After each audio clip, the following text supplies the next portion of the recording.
Yes, people, welcome back to AFTV. Welcome back to another AFTV Live. I'm joined with Turkish. Turkish, you what? Yeah, man, all good. Bro, I haven't actually seen you. I haven't seen you in time, actually. Crap, because I was away. Oh, yeah. You went to Sporting away. Yeah.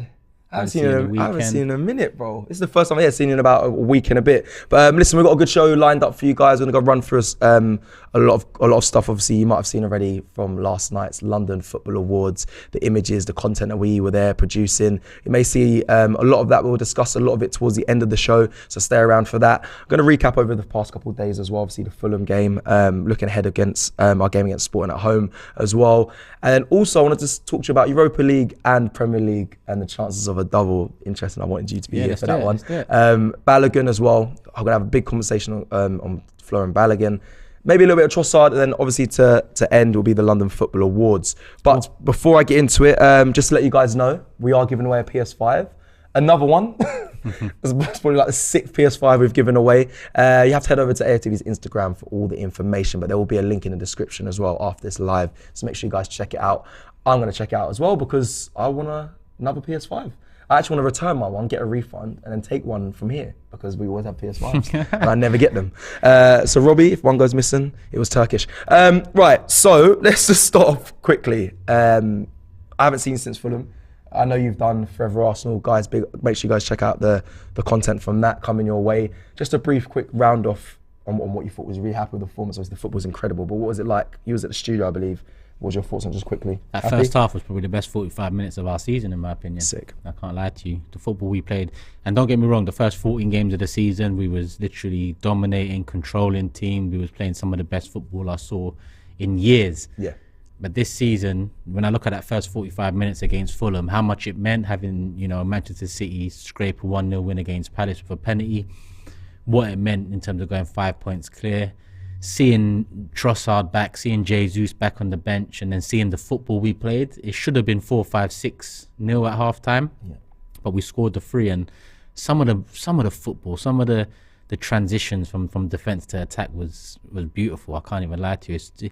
The project has gone bang. I've been waiting for you to say that. It went bang a little while ago in terms of we've been leading the title charge for the majority of the season. Yeah, very true. That's it going bang. But when you look at the way we're playing football now, it's something special. It's been a long time coming as well, because as much as, listen, Arsene Wenger brought great football to Highbury, and then it rolled over to the Emirates. It got very stale at the end, and it's been years since we've had that identity back. Arsenal are always known for good football, positive football, attacking football.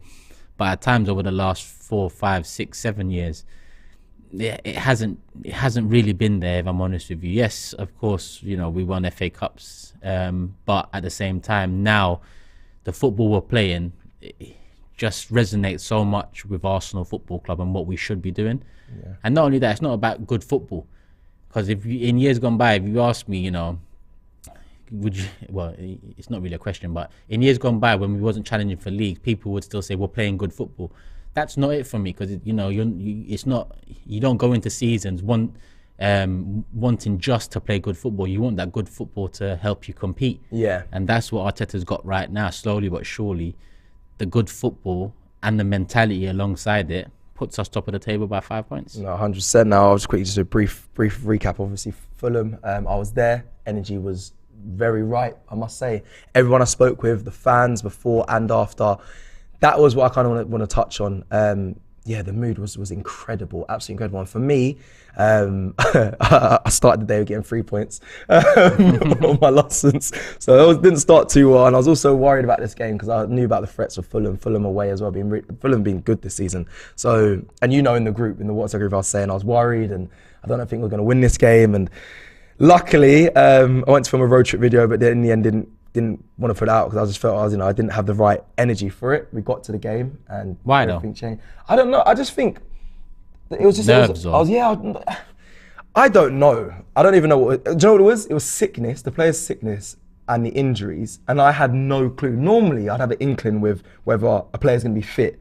Yeah. I had no clue, and I know that's can be biased because I shouldn't have to have insight knowledge to know if there's going to be players fit. But I thought it was going to be limited up front. I thought I was going to see a Fabio Vieira maybe in the false 9 again, which I didn't. I love Fabio Vieira, been a good player, quality, lovely technical ability, but up front, never want to see that again. So I was worried about what we was going to put out there. And yes, I'm aware that Fulham were missing Paulinho, and the fans I spoke with were saying about, it's lucky that he's not in there. But I'm like, bro, we haven't had players available throughout the season, and we've competed, and we're still at the top of the league. So I don't want to hear that. But I just had fears of Solomon as well. Has been on great form. I was nervous, I must say. And listen, you're never due a loss, but it just felt like after Europa League game, the 2-2, I was over there in Sporting, and it wasn't good, bro. I'll be honest, there was a lot of sloppiness. I was very disappointed in that performance, and I know how much Arteta has been vocal about how the Thursday nights in Europe can affect the team and the fixture. When it all piles up. So I thought this was the start of what he's been saying in the previous seasons, but completely wrong. And again, I go back to the energy and the mood was in the stands. Fans were singing as they always do, but it just felt a lot different. Jesus, before he entered the field, when people literally saw him lift up his top to get changed off the bench, they were going crazy. I was like, I've never seen this. And as he was coming on, as soon as he took that first step, everyone celebrated like we just scored a goal. And I actually was taken back. I was looking around and I got involved, and I was just like, this is the right vibe, the right energy, and you need it's all falling into place. Yeah. That's what it feels like. It's just all coming together. And I said it the other day, usually at this point of the season, it's all breaking apart. Facts. But this season, for once, it just seems like everything's coming together. Lee and some of the rest of the people that contribute on the channel stayed after the game and watched the players enter the bus and spoke with Edu as well after the game. I didn't, they did, and they could feel the mood and the energy, and it's something that can push you all the way. Arteta always talks about transmitting the energy from the team to the fans, and the fans vice versa back. So I felt that, and it changed my mood. It really did, and we dominated. You said it's probably the best first half football you've seen from Arsenal in a long time, and I have to wholeheartedly agree with that. I was in aw. I was actually in awe. Yeah. Like, me and James were looking at each other, holding each other's head like, can you believe this? Like, look at this football. Xhaka should have put away that chance though. Would have been amazing. Yeah. Sorry, I had to do a little one. That'd have been contender for goal of the season. Exactly that. It's giving me Norwich, Wilshere vibes. So, but yeah, no, it was really good. And it kind of leads me perfectly onto the first topic. Guys, get involved in the comments as well. People watching and listening. If you want to send super chats, obviously we'll read them out. But the Europa League and Premier League debate. I asked so many fans in the fan roundup, can we do both? When I said, I worded it like, can Arsenal go on and compete for both? Fans were very receptive to that way of questioning, saying, yes, I genuinely believe we can do that. When I say, can Arsenal do the double? Fans pull back. It's like, it's just the wording that triggered them. Like, I don't want to hear the double. That means he basically feels like you're going to get clipped. But looking at what I spoke about earlier, the performance on Thursday and my fears of, when they bounce back, will they bounce back on the weekend? And Arteta's thinking of fixture congestion being a problem. What I saw against Fulham was very interesting. It made me think, can Arsenal go on and do the double? I know it sounds crazy at this point. We've still got 11 games left. You saw that as well from Zinchenko's post with the clock end clock, yeah, with the 11 and 11 games to go. Turkish, I want to ask you, because I know you're the one that's with the cool head at times, and I'll be like, double, run. And you might be like, whoa, how is it possible? Because look, it's definitely possible. But can you see it potentially happening with the fixtures that we've got left? Fully strength side, apart from Eddie and Ketcher that I know of, currently not available. There's some things I have to mention that might hinder these opportunities. So Martinelli, if he gets a yellow card on Thursday, he's not allowed. He won't feature in the quarterfinals. He'll be suspended. So he can't pick up another yellow card in the game come this Thursday. And Kieran Tierney also. And that's a bump, because his yellow card was, I swear it was wrong man. Yeah. On the Thursday when it was meant to be Xhaka, I believe, right, but then VAR didn't even correct the referee, if I'm not mistaken. Didn't he get a yellow card for? I believe so. He did get a yellow card last week in Portugal. I can't so they should rescind that. I don't know what these governing bodies are on. Rescind it and let us move. That's true. But to be honest, listen, we've got more depth now. So even if Martinelli was to miss a game moving forward, we're in a much more comfortable position now than we was a couple of months ago. Yeah. Okay, then let's go to the talk then, Turkish. Ask you and people in the comments. Can we compete for both? Yeah. Like, do you? Yeah. We can. There's a lot of hard work to do in both. There's a lot of hard work to do in both, but we can 100%. When you look at our bench, and I'm with you, because on Saturday I was a lot more nervy about Fulham than I was leading up to the game when you heard Trossard's back, when you heard Jesus is back, because I just thought to myself, when I did the preview of James, I thought our attacking options off the bench are limited. You know, we probably only have Emil Smith-Rowe available off the bench. Reece will start on the left, Martinelli up top, and Saka on the right. But then when Trossard and Jesus come back into the fold, that allowed us a lot more options. When Odegaard returns from illness, Vieira's on the bench, Reece Nelson's on the bench. So it gave a lot more, you know, Jesus was on the bench. Yep. Because starting 11 is one thing, but especially when you get to this stage of the season, you're going to need to rely on squad depth and the players on the bench too to come on and make an impact, help change a game, help see out a game. Correct.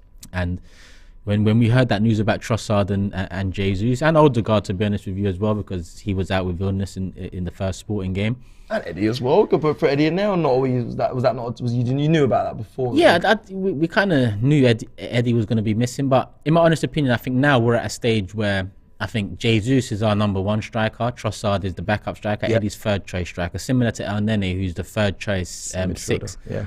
I just feel like, all right, we're missing our third choice six, we're missing our third choice striker. We can make do with that, you know, because we've still got other options, two more options. It's just that when those options get so thin that you're moving Martinelli from left to the middle, you're bringing in Reece Nelson, who hasn't started many games, even though he deserved to start the game regardless of any injuries. It just makes you feel like we're very thin. Yeah. But even now, with El Nene and Eddie still being out of action, I don't look at our squad as thin. I look at the bench and I say, you know, a couple of these men starting, I wouldn't even mind it. Against Bournemouth, we started Vieira in place of Xhaka. We started Tomiyasu in place of Ben White. I didn't mind. Fair. So that's what it's about when you're trying to compete on multiple fronts. And if you ask me, can we win both? We can win both. Yeah. In all honesty, we can. But like I said, there's still a long way to go. 11 games on one hand, you look at it, you hear the sound of it, you feel like it's there. Yeah, but it's there. Just go get it. Yeah, that's how I feel. But trust me, there's now, a lot of obstacles in our way. Yeah, same with Europa League. All right, you know, we can head into the quarterfinals if we beat Sporting. It's there, but there's obstacles along the way. So can we? Yes. Will we? We'll see. It's interesting, Turkey. So you're right. You look down and you say, it is. I can see the trophy, you know, but it's never that simple. It's never that simple. Laurie says it's ours to lose, so he insinuates that, you know, we've kind of got one hand on it, and I don't believe so yet. No, not yet. I don't because think as much as, like I said, as much as 11 games is close, 11 games is still a big chunk of the season. But do you know what the difference is for me? The difference maker here is it's that Palace game, and then it's an international break, and that if we win that Palace game, that's 10 games. And you have a break, you have a time for your manager to sit with your players. Obviously, some players will go off to international duty, but it's a time to really hone in on these last 10 games. So I think the Palace game is very important. And I like what we do here. I'm going to give you the next 5 fixtures in the league. And I know when we first started the season and we did the first 5, and you said, I want 15 points. And I said, bro, you're mad. Funny, we can laugh now because you got it spot on. Yeah. So now the next 5, Palace, Leeds, Liverpool, West Ham, Southampton in the league. And funnily enough, after the Aston Villa win, where we bounced back, because with the Aston Villa game, I was nervy about that because we was in a poor patch of form. You know, we had lost a couple, we had drawn out of the FA Cup and so on. After we beat Villa, I looked at our fixtures up until international break. Yep. And I said similar, I said, we should go and win every one. If we want to win this league, go and win every one. And so far, we've done exactly that. Fair. Mine was March. We have to win every game in March. So I feel like the April run is difficult. And now we're kind of crossing over here in the next 5. Do you expect 15 from Palace, Leeds, Liverpool, West Ham and Southampton? Liverpool away, remember, Leeds will obviously be at home. Palace at home. You can't expect 3 points at Anfield. You're going to have to work hard for 3 points at Anfield, regardless of how inconsistent Liverpool have been. Yeah. So I can't expect 15 points out of the next 5 games. That's very good of you to break it down and analyse it like that. I can't put an unfair target or okay, I was about to say unrealistic, but it's also realistic that we can go win all 5 games. But I can't put an unfair target and then be frustrated at not achieving that unfair target. I look at those 5 games and I say, What is it? Palace home, Leeds home, Liverpool away, West Ham away, and Southampton at home. Honestly, I say 12, 13 points out of those, out of the 15 points available. And I'm looking at that Anfield one as a potential banana skins, maybe a draw, maybe a loss, maybe a win. But West Ham won't be easy as well. The team's fighting for their lives they're right scrapping. now. Also pick it up, and international break is a chance for them also to regroup. It's a chance for us to regroup, say, look, 10 games to go now, go for it. But it's also a chance for these teams fighting for their life. Southampton's another one. Leeds is another one. So in the next 5, well, people might say Palace as well, but in the next 5, we're facing teams that are fighting for their lives. And as much as I look at that Liverpool one and I say that's the one that I'm most worried about, which I am, all of them can potentially be worrying fixtures when you look at where they are in the league. I think with Palace, I'm very confident about that. I think we should get the job done against Palace. Famous last words, but I hear it. They're not in good form. I don't think that's an unfair thing to say. I think we should beat Palace at home. Leeds at home, I'm very confident about that one as well. But we can't forget that Leeds, in that first half of the season, the first 14 games, they were one of the teams that... Actually, they was the team that I looked at and said they probably are the one team in this first 14 game that deserved to take something from the game. Because Man United, we lost away from home, but I don't feel like, they played better than us. We played better. Maybe they deserved it because of the tactical nous of Ten Hag and how he kind of exposed our weaknesses at that time. But Leeds, in that second half especially, they deserve to win. They deserve to get something out of that game. They deserve to get something. Same when we play against Southampton. So we can't look at that and say 100%, but I'm confident about Palace, I'm confident about Leeds. Then it comes to games where Liverpool, West Ham, even Southampton, I'm like, we're gonna have tricky game. Hard. And by the time we pass Leeds, what is it, 9 games to go? It's ever so closer. And we got a young team, a young manager. None of these players, aside from Jesus and Zinchenko, have been in a situation like this where we can potentially win the Premier League title. So the leaders need to step up. Arteta's done his thing, to be honest. I wouldn't say Arteta needs to step up. Arteta's done more than enough so far. He's been unreal. And just quickly there, we spoke about obviously the next 5 run-ins. We spoke about Premier League and Europa League. And I see Khalid in the comments there said, "Let's do the impossible, lads." And be honest with me, Turkish. Have you even considered the double? I know it's still a long time, but people talk about how much of a big achievement. I saw loads of things on in the press this week about if Mikel Arteta does win the league, how huge of an achievement that is for him. Young manager, first official job as a manager, Arsenal Football Club. The way he's gone about it, I'm not going to run through it all because I think every time I come on lives, I speak with on Arsenal, we speak about all the things, and it's probably things I have missed out, but they speak about how big of an achievement that is. If he does go and get the Premier League and Europa League, the only reason why I say is because I'm not even thinking about the Europa League. As much as I go to the games and we enjoy it, and it's another win, it's another step forward or another draw, it's another step forward to potentially getting a trophy. It's not in my mind because everyone I speak to and every time I've thought about it, it's separate. It's forget that, we're going for the league. Or okay, we're not focused on the league, we've got to rest players, let's go focus on the Europa League. It's never, you could get both. I mean, it happened in Arsenal's history as well. We tend to do doubles as well, but has it ever crossed your mind the fact that we can get the doubles? It's just like I don't need to think. I know what this. I've been let down way too much to be considering 2 trophies in a year. So leading up to Fulham, I never considered it. Cool. Post Fulham, I think I said in my fan cam, we can do it, and that's the first time I considered it. Why? Because of the returning players as well. Like I said, it just felt like everything's coming to place at the same time. Coming up to Fulham, I said, let's take both competitions seriously. There was a question mark over whether we should rotate completely against Sporting, whether we should kind of side it off for the Premier League. I wasn't really with that. I think you take both competitions seriously, and that doesn't mean not rotating in the Europa League. That just meant me having more belief in the squad than in seasons gone past. But I just felt like I don't want to, and I don't speak for myself here when I say none of us want to leave this season empty-handed. I just thought fight for both because the league is still going to be so tough to win. 5 points is nothing with 11 games to go.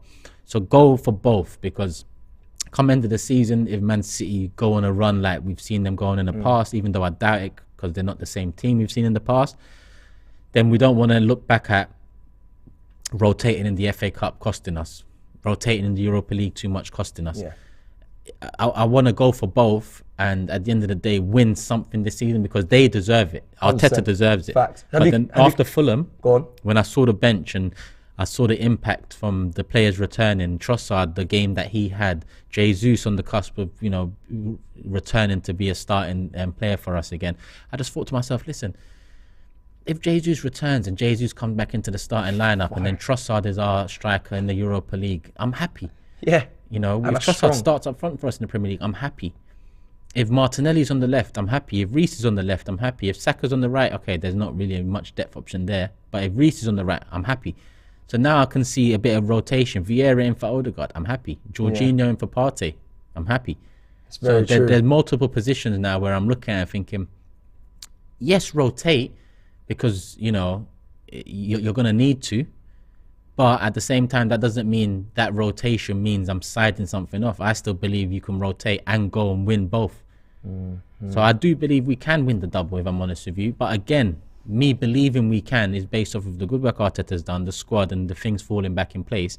It doesn't mean that it's going to be easy. Yeah, I'll be honest. And it doesn't mean we're going to walk away winning something this season. We 100%. Can't kind of rest on, and I'm sure they're not doing that because they're showing a mentality that I haven't seen from an Arsenal squad for years. That was one of the main things that used to upset me with Arsenal when I first come into the YouTube scene. Obviously, people know my thoughts on the Cronkays, and you know, people know where I stand with them. But it was the mentality of the squad we had. It just didn't feel like we had winners. It didn't feel like we had players pushing each other to kind of improve, to challenge, to fight, to show heart, passion, desire. In fact, I say it didn't look like we didn't have it. Yeah, 100%. Now you can see a team that have all of those character traits, personalities, leadership qualities, and that has gone a long way. Not just the quality we've shown, but the mentality we're showing for me to believe we can. It's massive. But we've still got to show it, because you can show mentality, character, quality for 28 games in a season. You can show it up until the quarters and semis of a European competition. But if you slip up, best believe that it can cost you everything that you've shown. Well, this is it. And I know we spent a long time on this, people, on the Europa League and Premier League debate here. But Turkish spoke about he has considered the double, and he after the Fulham game, it's coming to his mind. And I know we're spending time on this, so we will move on to the next subject. But I want to ask you, have you considered then, you mentioned about we could leave with nothing. Have you considered that, and have you thought about how you would react? I've had to do it, but because you spoke about you wanted to compete, that's what you wanted to see, and you see Arsenal playing luxurious football, champagne football, some people say at the moment. You see us competing. I know you wanted us to be competing. We're probably going to end up with a Champions League spot. Have you considered? You don't have to explain how you're going to react, because obviously it's going to be painful at first. But have you thought about, if we do leave with nothing yet, or are you waiting to even have that thought in your mind? And people as well watching, have you considered that? Because I've considered. I always think about the best scenario. Always, that's how I move. That's how I live. I think about the double or the Premier League title. But we have to obviously consider there's still long left. There's still City away, still Anfield away, or Liverpool away. Have you considered, if we do live with nothing? I haven't. I don't think I'd say I've considered it. In conversation, like let me quote Jordan. Jordan and Forever Arsenal said, if we were to finish second in the Premier League and win the Europa League, when you look at the expectations coming into the season, that would have been, something we would have taken. We all would have taken. But when he said it, what's the feeling? The feeling was, I don't want to hear that. The feeling was, I hear it. Because the reality is, listen, two things can be happening at once. Listen, let's say that is the case. Let's say we finish second and we don't win the Europa League. That's not that bad. I'm gonna be upset. I'm gonna be frustrated. I'm gonna think, damn. But at the same time, look at where we are in comparison to where we've been. Facts. And as long as we can continue building, and you are right, the bare minimum I need and I want and I expect from Arsenal is to be challenging for the top honours. And that's what we've been doing this season, especially in the Premier League. I know Europa League is not deemed the top honour in comparison to the Champions League. That's fair, but if you're in it and you're not in Champions League, it's one of the top honours for you. So it is what it is. But that doesn't mean content is probably more the word. Right. Because so far this season, like I said, the quality we're showing, the team we have, the football we're playing, the mentality we're showing. This is everything that I want to see.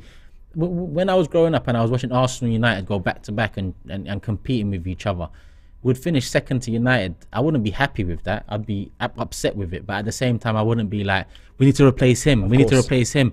I had doubts about the manager. What are we doing in the I just let it flow because I believed again and I trusted again. Yeah. And that's what this club has done so far this season. So with 11 games to go, in the last 16 quarterfinals, potential Europa League, that is not just going to go like that, even if the worst case scenario come. Yeah. Because the Premier League season is long. You have no divine right to win it. There's multiple clubs going to win it. Man City do so much to win it. United, Chelsea, they spend. Liverpool have been spending in the past 18 months. So you have no divine right to win it. But of course, you'll be upset having gone most of the season. And we are the best team in the Premier League right now. This season, we have been the best team. I know Pep Guardiola said it a lot. I know at times people say that's mind game. But the reality is we have been.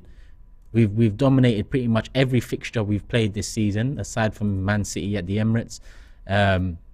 We've led the race for the majority of the season.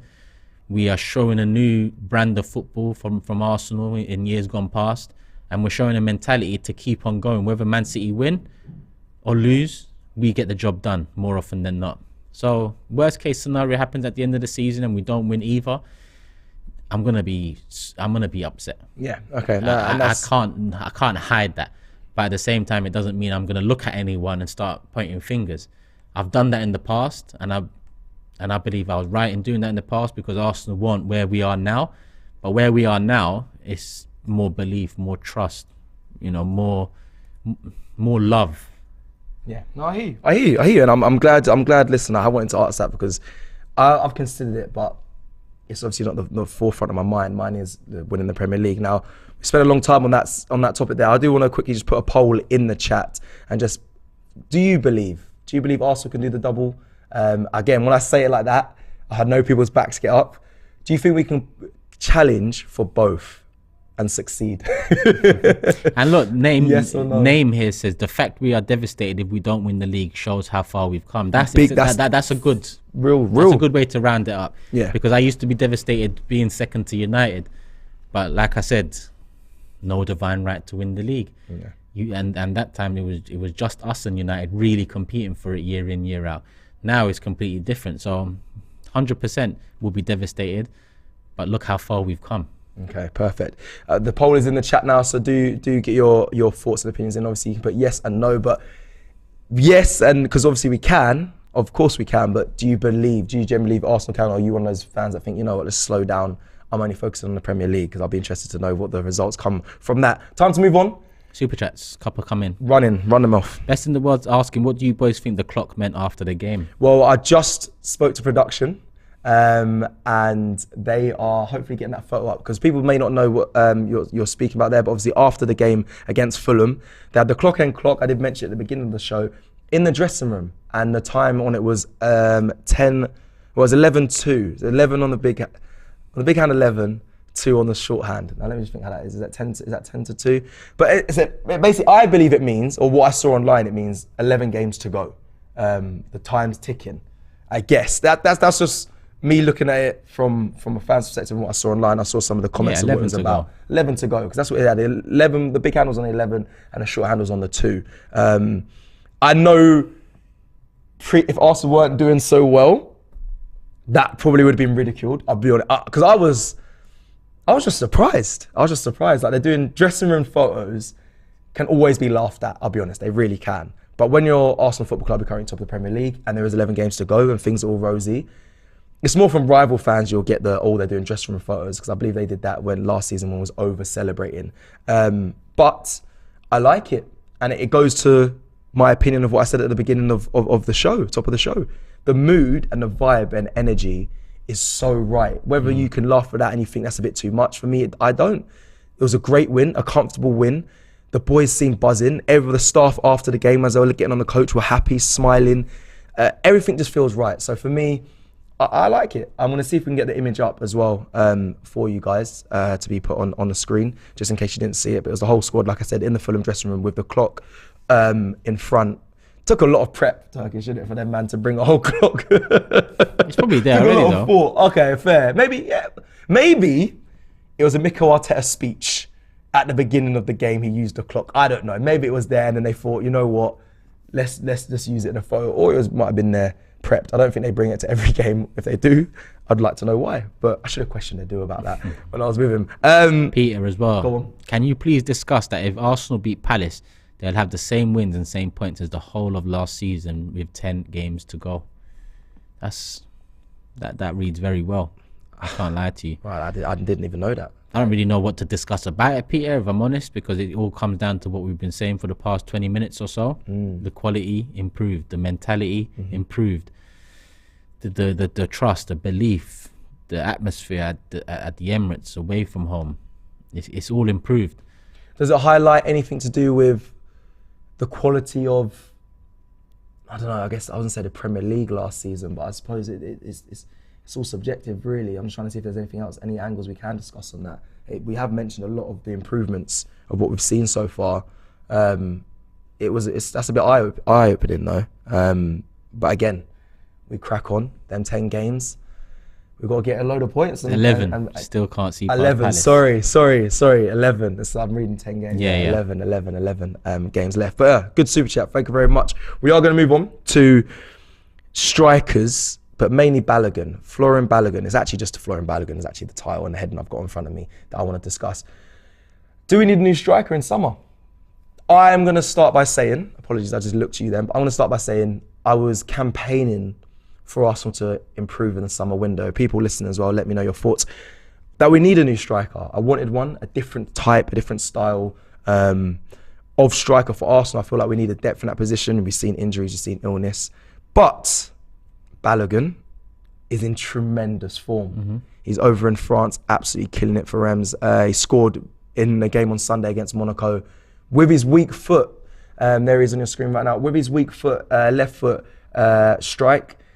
And he's just proving to a lot of people that he's very, very good. Granted, I did watch a lot of the highlights of the game as well. He did miss a one-on-one. It was saved. It was a very good save, to be fair. But he did miss a one-on-one, but he scored. He won the game for Reims, and they're having a tremendous season, and he's a big part of that. Just a little stat. He's the youngest player in the French league's history to have scored at least 16 league goals by the age of 21 years and 252 days. Remarkably, he's tailed more goals than both Neymar and Messi for PSG. A kid is just doing a madness. So my question at the top of this was, do we need a new striker in summer? Do you look to sell the likes of Balogun and make money and then reinvest in somewhere else in the team? Or do you keep him? We have Champions League football. It's not guaranteed, but I believe we will next season. Is he the profile of striker you want? For me, I'd like to keep Balogun. I really would. I want to just quickly discuss Will Still, an amazing manager. Obviously getting fined every time he manages every weekend because he hasn't finished his pro license. But he's a manager that will probably nick a move as well at the end of this season, potentially. He's going to get a move to maybe a bigger club, which then means if we don't put Balogun in our side, Arsenal might say, look, give you another loan deal like what they did with Saliba. Will Still, the manager of Reims right now, might be like, and I've seen this happen. This is why I'm speaking from experience of being a player. He loves Balogun. He's going to say, come with me. I'll push for the club to give a fee, an offer to take you. I trust in you. And he might try and take Balogun. I don't know if you guys would want that. For me personally, I would like to see him in the side. There's going to be a discussion of, are Eddie Nketiah and him too similar?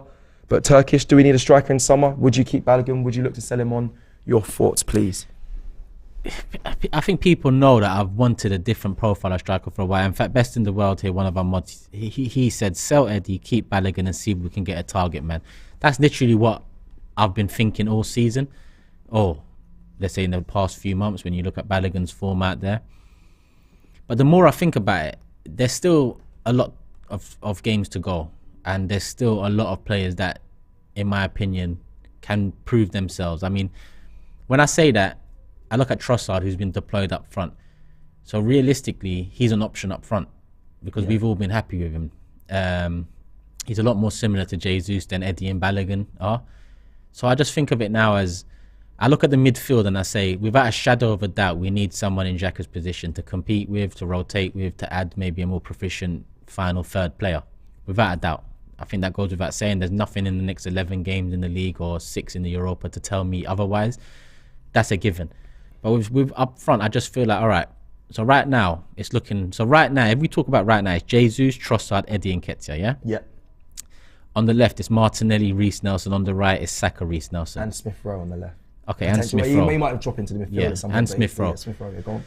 So the way I look at it is, when we're talking about all those players, Trossard has done enough for me up front for me to be happy with him being deployed. If Jesus is unfit or rotated, if we're playing a team where he might fit in better, I agree. I seem happy with that. So moving into next season, I'm happy with those two being the main two choices up front.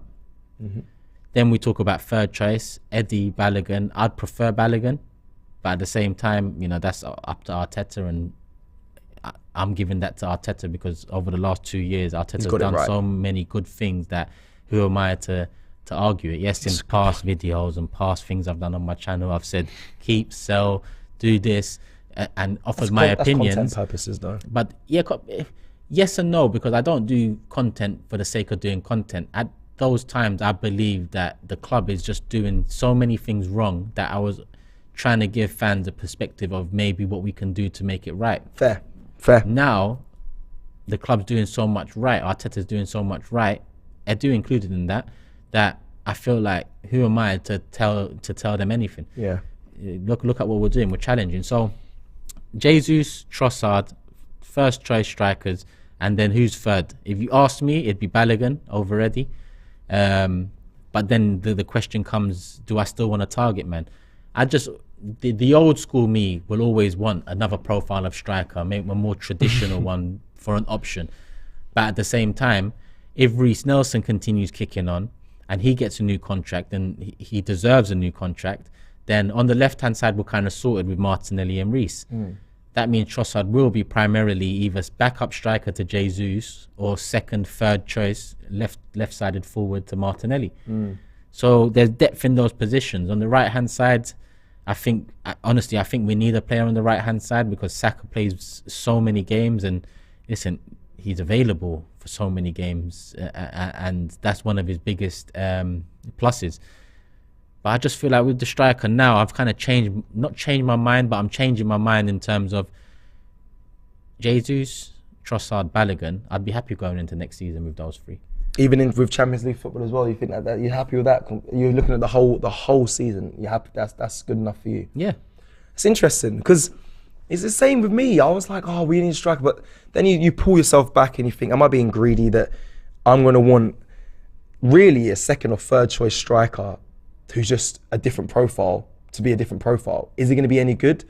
When you're being second, third choice, maybe not. He might not score the chances that I expect him to, but just because he's big and can hold up the ball, I'm happy. I think, like you mentioned very well and well spoken about, Mikel Arteta's got it right.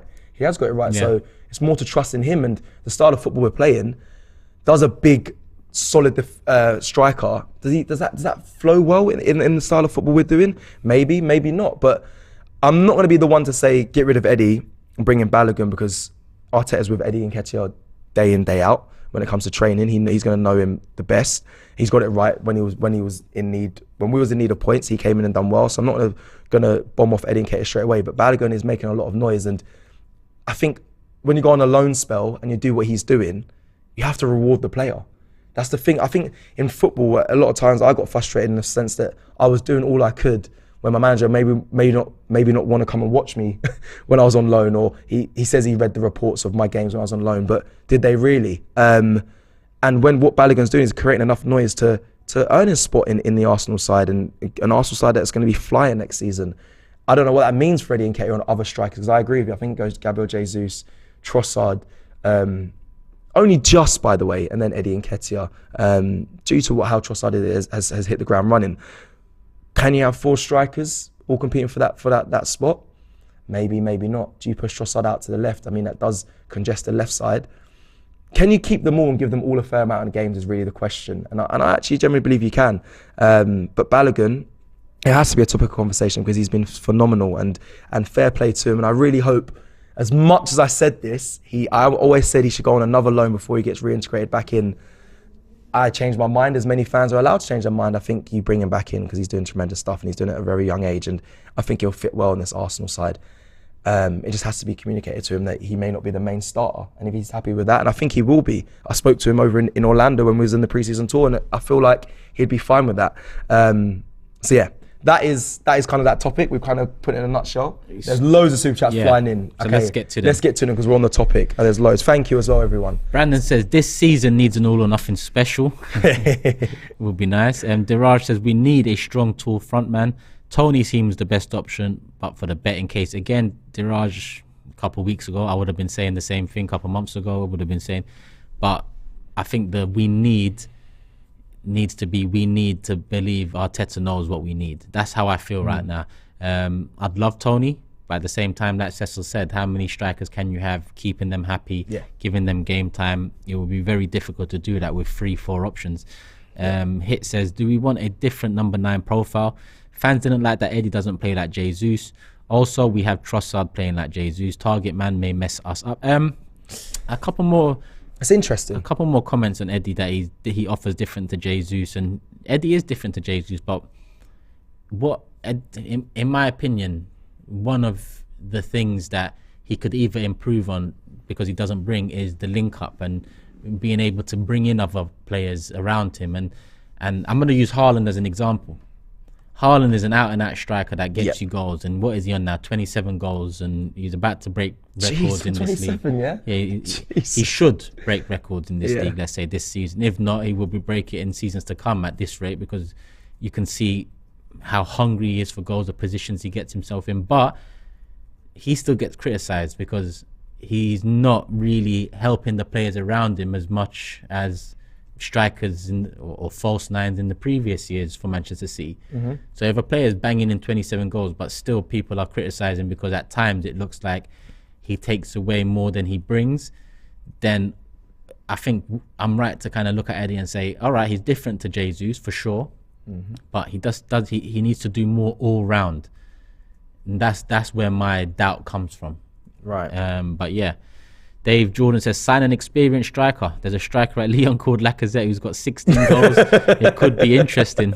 Seriously though, sell Eddie and Balogun in my opinion. Wow.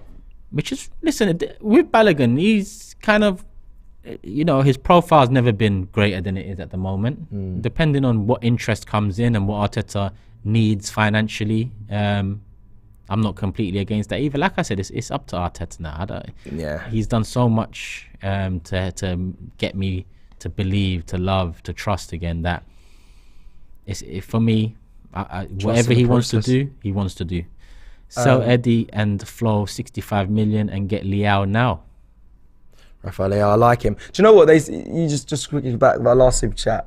We saw there's a big question mark on Balogun in the Premier League. That is going to be a huge question mark, and if he's going to be fit for that, and how he's going to adapt to that. Because we've obviously seen him play last season, but it wasn't the greatest of performances, and obviously you have to adjust to it. So that is still a big question mark. But yeah, I don't know if I'd sell them at this stage. But yeah, and Rafael Leao, love the player, but do you get rid of two Arsenal players for him? That's up to you guys. And then the next super chat. Zubair says, what do you think of bringing in, I don't know this name that he's trying to say, but he might be trying to bait me, he might not be, but regardless, if you are, good try. If you're not, I don't know who the hell you're on about, so we move. Thanks for the super chat. 40 Side says, agreed that we need someone for the midfield. Why can't we go in for Bellingham? Look, box to box, young, and can be a threat in the box for set pieces. Not a bad chat. I mean, look, I'd love him. 12 months ago, we would never have entertained an idea of going for one of the world's hottest, youngest players. And now, competing for a league title, it seems a possibility. No, 100%. I'll just quickly on that. I went on a show. I went on an Arsenal channel, and they asked me one of my dream signings, and if I'm honest, his name was mentioned in that because I think it just fits the profile so much for Arsenal. But there were Liverpool and the Real Madrid and the Man United talks. But who says that will be up there if we go on and be successful this season? Why we can't have a little word? Edu, if you're listening. Speaking opposites, also adds Kudus can play rotation to Saka and Odegaard, and he adds Rice and Xhaka. Kudus is a good option as well. I mean, I'd definitely like that if that was to happen. And he also has no top team in the world has 3 9s plus 2 in each position on the wings. No one will be happy. 2 for every position is enough, and that's fair. That is fair. Elijah says, historic day this. Turkish close to an apology. Football really is a humbler. Apology you for got who? apologise, yeah? Close to an apology for who though? That vexed him. Look at that. I got him. No, Apologise for I'm what? baffed because I've already held my hands up with Mikel. You have. I shouldn't have doubted him. And when I look back at the things he's done that I doubted, which is things like Ramsdale, Ben White, and seasons where we're finishing 8th. You know, look where we are now. But if you mean Kroenkes, there's definitely no apology coming there. Airborne says Balogun is too good. Sell him. Get Rice, Jack Harrison. Wait, Balogun is too good. Sell him. Get Rice, Jack Harrison as Saka backup and all out for Victor Osimhen. We go again. Listen, Robbie's a big admirer. We're all big admirers of Osimhen. Robbie really wants to go for Osimhen. Number one, I look at the price tag. It's just, I believe it's unrealistic for this club. And number two, like we just mentioned, with the options we have, he's going to want to be. Yeah, and maybe that's the next level of evolving for Mikel and the team. But we'll see. We'll see because he's interested in the Premier League. Hit again says City must win the Prem or biggest bottle job in history. Can't lose to your number 2 with Eddie leading the line for 3 months. City, you must. I've never looked at it in that perspective, actually. I've never looked at it like everyone puts the pressure on us saying you have to win it at this position. But I've never looked at it the City from the City side and how much pressure they're under, especially after Pep gave us 2 of his players and gave us a manager.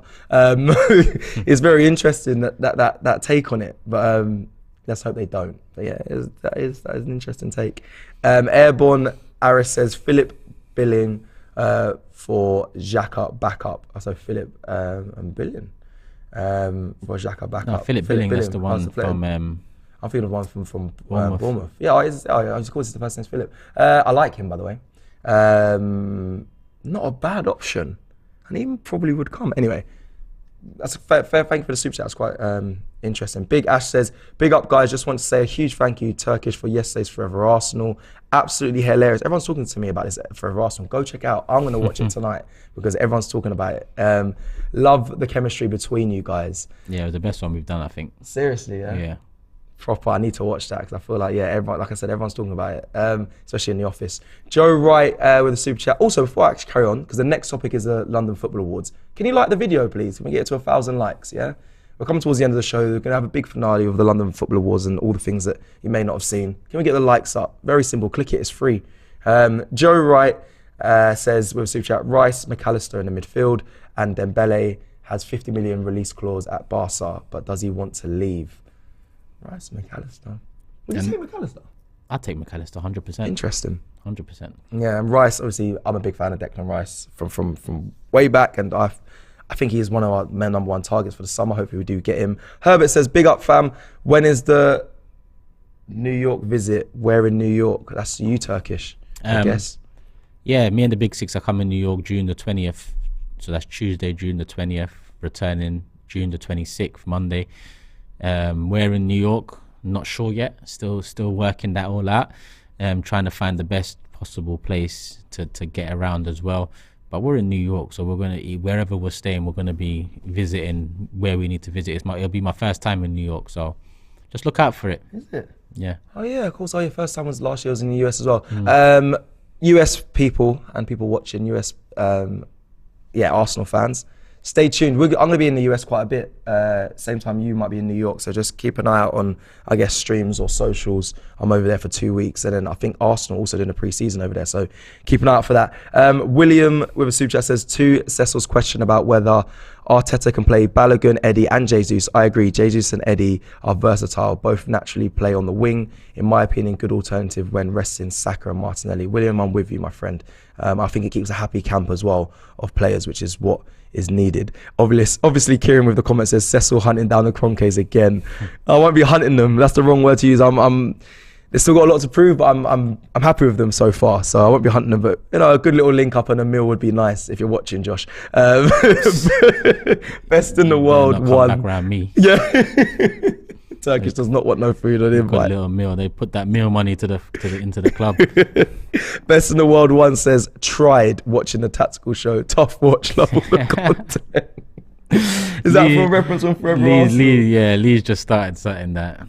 He's James outrageous. Might have to finish. He's outrageous. Even on the trip when I was in Portugal, he was talking about like for the best sleep. I just put up with that to go inside. He takes the Vic. And then lastly, I was going to round up by saying the poll the poll results were 85% say yes, we can win the double. I haven't seen the no, but I'm assuming it's 15%. So that is for the poll. That is for Arsenal to win both. 14% it says no.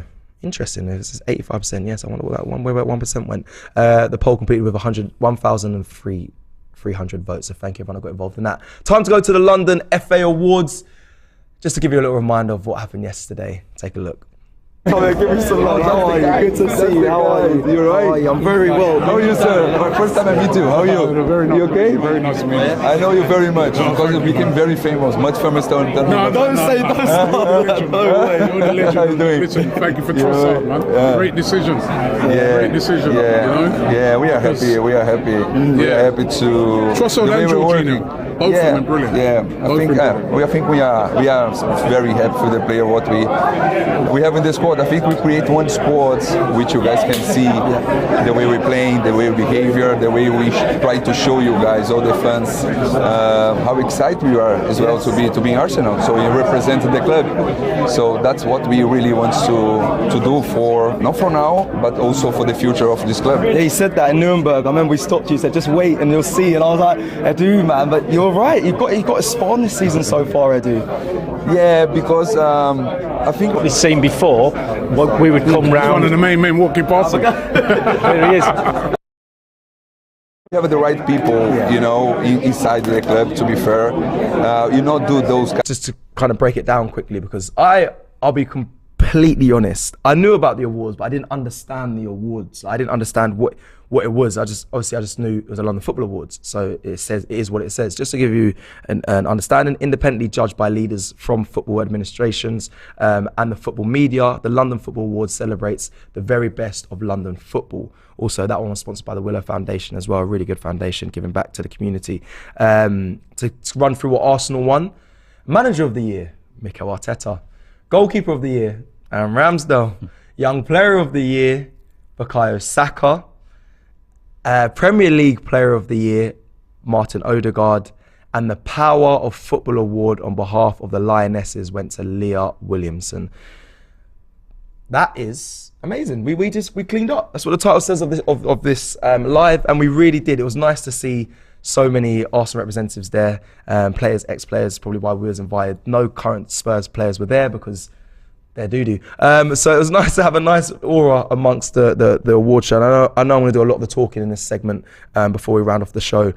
Just to give you guys context, obviously we got invited down to be part of the press and speak to some of the ex-players, legends of the club, and obviously some current players. Things you didn't see. I have to speak about Edu, of course. Yes, I've been in communication with him for a while, away from the camera as well. Really good guy, and I know people were saying how beaming I was and the way I look at him, all that blah blah blah, all that internet stuff for banter.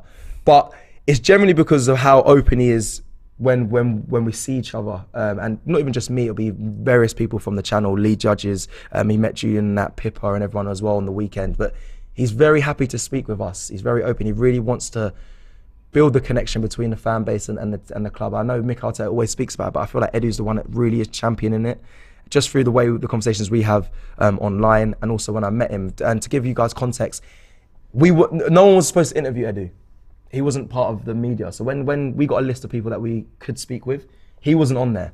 So when he arrived, he walked in, and I feel like everyone wanted to speak with him. So they all rushed around him. If you look on the vlog as well, if you look closely, you see TalkSport are there, but there's also a load, you don't get to see all of them, but there's a load of mics around him when he's speaking to the media.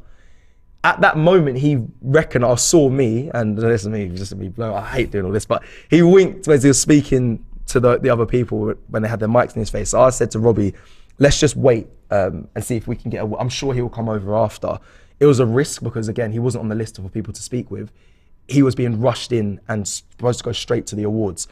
So it was a risk me saying, let's just wait. But I didn't want to have someone else speaking and asking the questions with us without us communicating with him. So luckily, obviously, they finished and he went to walk off. One of the guys, the representatives of the London Football Award, tried to take him away. He came up to us. And that's when you see the video that you just saw there, him meeting Robbie for the first time. And being, again, very open when he was answering the questions. I think it was very natural, and people need to understand that I am just a fan, an Arsenal fan. I'm not a media pundit. I'm not, as much as we are put in that space, we are just generally fans. So I didn't have questions prepped, which you might have seen. Sky Sports just released literally about an hour ago their Edu interview. He spoke to them after us, but a lot of it was the questions that I said to Robbie, let's try and refrain from asking. Do you think Arsenal win the league? And because I heard him when he spoke to all the press, when they all put their mics in his face saying, we're not even looking at that, which, being honest, of course, they probably are. But he is saying, we're not looking at that, we're not even mentioning it internally. All we're thinking about is our performances. So I said, Robbie, let's not ask him anything to do with that. And in the end, it was just a natural encounter with him. And I think it was really nice. And hopefully Arsenal go on and do something amazing this season, because it will allow us to bring the connection, make the connection stronger and bring Edu more to the fan base. That has always been my goal from when I started here, is to build the connection and make it, positive. And I think Edu will do that. My dream is to do an Ask the Fans, or a show where we can have, like you there, fans from around the local area, or fans that have travelled in on a match week, and Edu turns up and sits with us and we have a conversation. That's the dream. That's the connection that I want to see, and we're on course for that. But it was really nice. There was also other encounters. Bukayo Saka sticking his tongue out as he walked past Robbie and Lee Dixon having an interview. But what you don't see is he goes to the photo wall. I walk over with Frimmy, big up Frimpon, obviously the guy at Arsenal. And we're having banter with Bukayo Saka as he's taking photos. He's doing up Sweet Boy. He's holding up his wrists, and he's playing with he's confident right now. And I love to see it. And we was giving him laughs, saying, "Why are you posing like that? Why are you, look at you, little Sweet Boy?" And he was laughing, and he was bantering us back. Martin Odegaard, very respectful, saw Robbie, then clocked it was Robbie, and asked if he was all right. Again, I went over to him and spoke with him after as well. The things you don't get to see, unfortunately, we didn't get to capture that bit on camera, but he was taking his photos. It was really nice to see. Mikel Arteta, he was the first to arrive, and he just rushed in. None of us saw it coming. No one was prepared for it. And I'm guessing it was planned, because he had himself formulated in his partner was the closest to the cameras, and he was on the furthest, so no one could get to him, and they just rushed past us. And he wasn't on the list to be spoken to anyway, so that made sense. But Mikel Arteta, again, looking very sharp. He was very composed and happy and smiling. And a man that's sitting number one on the top of the table doesn't seem like he's feeling any pressure. But the awards are really good. We didn't actually get to attend them. They had the media access, and we got to meet all the players and obviously the legends. So that was what we had. But more to AFTV, more to Arsenal, and more to content like that, because it serves so well for everyone, and I really enjoyed it, and it was an honour. And this year I have a contact, through my contacts within football, I aim to be at the PFA Awards, where hopefully we can bring some more content like that to you. But yeah, what a night. Sorry, Turkish, I know I just kind of rambled on there and had you there listening. You're in your element. Yeah, do you know me? That's me, bro. Next to me. I get excited. Listen, I like talking about these things, and we've come a long way, man. Because look, Brian said Turkish is fuming at these cute little things Cecil did at the Awards. You know what it is? Listen, people got to understand. I don't blame Edu for the downfall of Arsenal Football Club over the years from moving into the Emirates. I don't blame Mikel Arteta for it. Right. Have I criticised Mikel? Yes, I have. Have I criticised it? Yes, I have. Have I had doubts? Yes, I have. I'd be vexed if I see that with the Cronkays. I'll be honest with you, because which is fair. With the Cronkays, it needs to be a serious conversation, more so than laughy, jokey. But Edu, loved him as a player. I love his character from what I'm seeing of, anytime you meet him, when Lee's met him. I was with Lee out in Orlando when, Lee was actually talking to Edu, and he didn't need to come over to Lee, but he did. It shows he's a good character. It shows he's genuine. And I believe he wants the best for Arsenal, because the best for Arsenal will be the best for him as well. It'll only build his reputation at the club. Yeah. But at the same time, all fans are different. Of course, you have groups of fans that are in similar ways, but I'm very different to you as 100%. A fan. And that doesn't mean I love Arsenal more than you, or you love Arsenal more than me. It just means we're different. Different, facts. So I got to say big up you, because, you've managed to open a door there with someone who's a massive part of Arsenal Football Club right now, someone who's been a big part of the turnaround over the years as well, and I think that's a good thing, if I'm honest with you. And I think things are going well at the moment, so long may that continue, because that's all I care about. I care about Arsenal the players on the pitch, what they're doing, the mentality, winning, fighting, challenging, and showing that you deserve to be at this club, whether you're playing or whether you're working behind the scenes. 100%, yeah. So no, thank you for that. It's true, like you said, everyone's different. Every fan's different. I'm just a fan. At times I have to pinch myself and think, rah, how do we get here? But it's all started from me dancing outside the Emirates doing samba. Like it's mad. But this is what it's about. It is, for me personally, is building the connection. And obviously I've been a player, so I've lucky enough been in that position where I've played football for a living, and now it's about the next step and bringing them closer, whether that's through David Dean coming on the channel and trying to build that, the Edus, the photos of hierarchies, whatnot. But that is what it's about, is building a connection between fans and the club as much as possible and keeping it in a good space. But yes, don't get it twisted. I'm a fan, so if it gets wrong and they do wrong, they'll get criticised. Of course, I see people saying, you're never going to criticise them again. But of course, when we missed out on Felix Mudryk and Caicedo, I was like, blood, what's going on? Like, brother. Even that right now, yeah, I don't care too much because our plan Bs have been working over the last.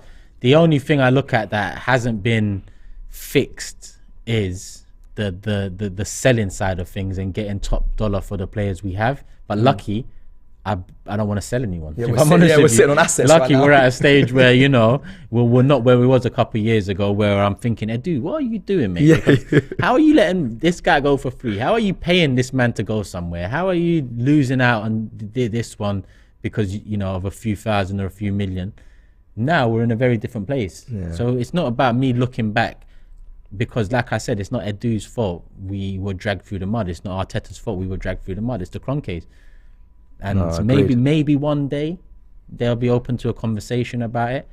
But at the same time, I don't really, care for a conversation as long as what is happening on the pitch keeps on happening, and that's fight, desire, passion, challenging. Yeah, but Lord knows, and everyone knows, I will fight for that conversation to happen, and I still am. Trust me, it will happen. I will. It will. I'll fight for it. But yeah, guys, that's kind of it. I don't know anything else from the London Football Awards. No, Arsenal cleaned up, and I'm very proud of them. The one thing I did want to say though is, let's hope there's more awards to be celebrating come the end of the season. These aren't. Listen, they might be important awards to the individuals directly, but for us, I want to see the real awards at the end of the season, hopefully a title and whatnot. Let me just finish off with reading some of the comments from what you were saying. Carl says the fan base is in a better place with AFTV and the club being supportive of each other. Completely agree. Ty says Big Cess doing his thing. Let's go, champ. Big up Mike as well. Cecil and Turkish are the best or on the best. Thank you very much. You're doing a great job, Cecil. Big up Cecil, says best in the world, a great addition to the AFTV family. 100%. George Graham interview as well, let's not forget about that. Kieran there with a reminder. Yep, that was really good. No club has this level of connection with the fans. AFTV a big part of that. Carl, again, been watching since before the name change and love seeing the relationship between the club and AFTV and where it's at now. And I know a lot of the haters didn't like seeing what they saw last night, but it is what it is. It is what it is. I just don't get the haters. Like, when things are going bad, what do you want people to come on here and say it's because of the weather and all of that? Yeah, big up Ty. But of course, people are going to be upset when things are going good. Oh shit, people are happy. No shit, Sherlock. No shit, Sherlock. Science, yeah. That's all we all want. We want the club to be doing things to make us happy. Yeah, exactly that. And please, the people that thought we were part of the reason why the performance was so bad on the pitch, please, come on now. They don't have the same energy when things are the other way around. Nah, it's just outrageous. It's outrageous. But guys, enjoy it. Enjoy it as much as I'm sure you are, as much as we are. Things are very good right now, and may it continue. Guys, that is it for AFTV Live for today. It's been a good one. I've enjoyed it. Big up everyone that's got involved, and thank you. You didn't get the likes for 1,000, which has let me down a tiny bit. We're on 616, but you still have time to like the video if you've liked the video. Turkish, thank you for joining me. No worries, my guy. We go again very soon, come tomorrow. Guys, check out all the content coming your way. Previews for the Thursday game against Sporting CP. Turkish will be doing his mandatory box-to-box. Actually, I believe he did that today. Yeah, done today. So look out for that coming on the channel, as well as the preview as well, and hopefully Arsenal can go on and get a win. Yeah. Go. Just when I finished box-to-box, I met a couple Arsenal fans. Big up Amin. It was his birthday today. Turned 16. I said I'll big him up on the live later today as well. So big him up, man. Turning 16, it's a big birthday for him. Hopefully Arsenal get the W Thursday. We get the W on the weekend and we move. Big up. And just to finish off, PS5, it's available. Check the link in the description and also head over to AFTV's Instagram. Guys, it's been a pleasure. I'll see you again very soon. Take care. Trossard, because Trossard's offering a lot all round. He's not only a goal threat, but he can link up play well. He can find the final ball. He's efficient in the final third all round. What are you laughing at? Because Lee's taking the piss out of Jordan. Lee's just being a child. You know James by now. He's just being a child. You know, he's 74, but he's acting like a 17-year-old. He's just been a child. Just carry on. Ignore him. Don't give him attention. What's up? So he's a prick. He's a prick. This is what happens when you go put at midnight. He's a prick. Absolute prick. I say one guy sneezing, one blowing his nose.